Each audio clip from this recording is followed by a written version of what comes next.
So we know about Banting now, but please tell me more about the Noakes Foundation. The Noakes Foundation was formed in honor of my father, who died from diabetes and was treated, in my view, inappropriately, and I was party to it because that was 1992, and I was a medical doctor trained conventionally, and he received the conventional medical advice, and it clearly didn't help him. And I realized subsequently, when I developed type 2 diabetes, that I didn't want to go the same way, so I started looking into different alternatives for treatment. And then I began to realize that the way we treat diabetes is completely wrong. So, us in South Africa, what must we change? How can we eat better? The problem in South Africa is the dietary guidelines say that you must make starch a significant component of every meal. And we even advise people to eat 65% of their calories as carbohydrates. Now that's ludicrous because humans do not need any 1 gram of carbohydrate to survive.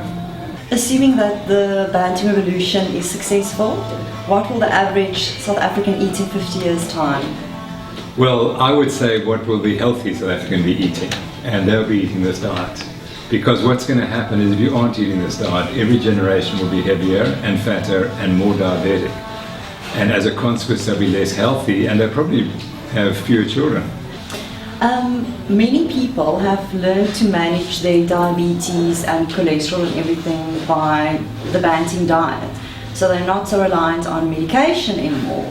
So I'm thinking there must be pharmaceutical companies out there who's just crying in their hands over low profit margins. Have you lost many friends? Have you received any death threats? I've lost many friends, but I haven't, including most of my profession, or at least some of my profession, but I haven't yet had any death threats. Cross fingers, touch wood.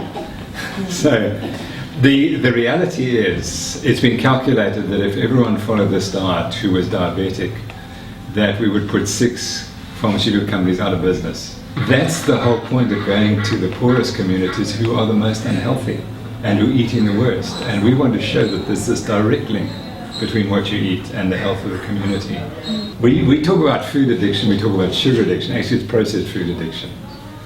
And if you're eating processed foods, you become addicted to all the stuff that's in those foods, particularly the sugar, but also some of the carbohydrates. There's some suggestion that wheat is addictive. And there may be other nutrients which have been added to these foods to make them addictive. And that's what you're experiencing. So it's rather than admit you're addicted to the food, rather blame Banting. Professor, people that have had good results from Banting, whose lives been changed, their health, what can they do to give back? Well, what we would like them to do is to help us take our message, and particularly to the poorer communities of South Africa, because if we can convert those communities, we can do more for South Africa than anyone else has ever done in the history of South Africa. Because I'm utterly convinced that it's poor nutrition that is holding South Africa back.